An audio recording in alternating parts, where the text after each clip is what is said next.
President Donald Trump visits Elkhart, Indiana tomorrow to claim his tax cuts have powered that town's economic revival. And the president has already called the upset winner of yesterday's Republican Senate primary. More now from CBS 2 political reporter Derrick Blakley.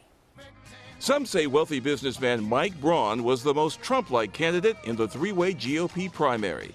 Late last night, Braun got a congratulatory call from the president, who said, "We were watching, and we are going to campaign the dickens out of Indiana," and there might have been a different word in there. So that was great. Braun ran as an outsider, spending almost $5 million of his own money. He upset two incumbent Republican congressmen, Luke Messer and Todd Rokita. Is that why Mike Braun got such an overwhelming vote? Are people just really tired of Washington? That may be the reason. Many called it a savage campaign, with Rokita and Messer ripping each other to shreds. After those two guys destroyed themselves to the voters, he came in and cleaned up the mess, and there we go.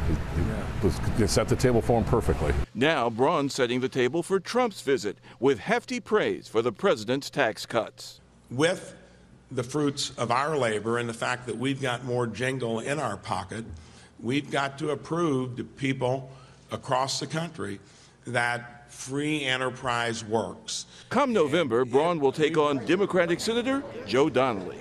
But I've never been afraid of a fight. I'm the fifth of five in an Irish family, and you didn't eat dinner if you weren't ready to scrap and get going when you got to the table. Joe Donnelly's been targeted by the national GOP as one of the most vulnerable Democrats in the Senate, fighting for survival in a state President Trump won 2 years ago by 19 percentage points. And Rob and Erica, we should also add that the brother of Vice President Mike Pence, Greg Pence, also won a GOP primary for an Indiana congressional seat. Okay, thank you, Derrick.